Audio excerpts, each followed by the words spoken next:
விஜயை பத்தி அப்படி ஆஹா ஓஹோ புகழின் உச்சத்தில் இருக்கக்கூடிய நடிகர். அவர் புகழ் உச்சத்துல இருந்து தூக்கி எறிஞ்சிட்டு வராரு. எதுக்கு வராரு? 5 ரூபா டாக்டர் 5 ரூபா டாக்டர் நீ சினிமா எடுக்கிறானே, நிஜத்துல 5 ரூபா டாக்டராக வாழ்ந்து காட்டியவர் எங்களுடைய தலைவர் மருத்துவர் ஐயா அவர். நீ வாழ்ந்து காமி.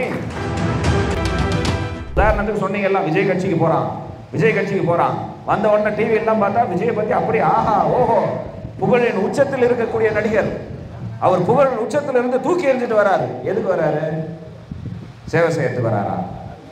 அதை விட பெருசா ஏதாவது கிடைக்குமா அப்படின்ற எதிர்பார்ப்புல வராரு. ஆனா நம்முடைய மருத்துவர் ஐயா அவர்கள் 80களில் மருத்துவர், இன்னைக்கு நேற்று மருத்துவர் இல்ல, 80களில் மருத்துவர். அவர் கூட மருத்துவர் ஆனவங்க இன்னைக்கு எந்த நிலைமையில சொத்து சுகத்துல இருக்கிறான் யோசிச்சு பாருங்க. தன்னுடைய மொத்த ப்ரொஃபஷனையும் தூக்கி போட்டுட்டு 5 ரூபா டாக்டர் 5 ரூபா டாக்டர் நீ சினிமா எடுக்கிறானே, நிஜத்துல 5 ரூபா டாக்டராக வாழ்ந்து காட்டியவர் எங்களுடைய தலைவர் மருத்துவர் ஐயா அவர். நீ வாழ்ந்து காமி. பேசுங்க, நீங்க தானே பேசணும்.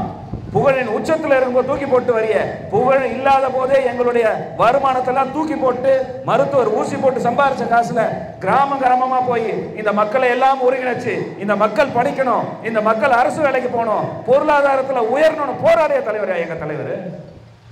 ஆனா எத்தனை பேருக்கு தெரியுது?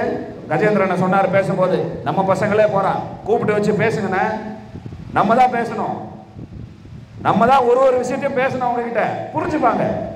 புரிஞ்சுக்காம எங்கேயும் மறந்துட போறதில்லை. நீயாவது புகழோட உச்சிக்கு போயிட்டு சம்பாரிச்சு சேர்த்து செலவு பண்ணக்கூடிய அளவுக்கு வந்துட்டு அதுக்கும் மேல கிடைக்குமான்னு இன்னைக்கு அரசியல் வந்திருக்கிறீங்க.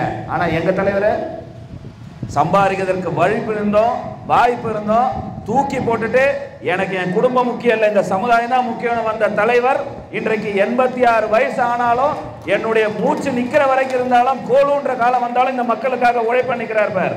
இவர் மக்களுக்கான தலைவர். இதை புரிய வைங்க. நம்மளை திட்டம் போட்டு நம்மளை அடக்கிற ஒடுக்கிற வேலைகளை செஞ்சுக்கிட்டு தான் இருப்பாங்க. அவங்களெல்லாம் திருப்பி நம்ம கேள்வி கேட்க ஆரம்பிச்சா ஒரு நாள் இல்ல 2 நாள் கூட கேள்வி கேட்கலாம். உன்னுடைய பேர் சுத்தமான பள்ளி பையன், சுத்தமான பள்ளி பையன்.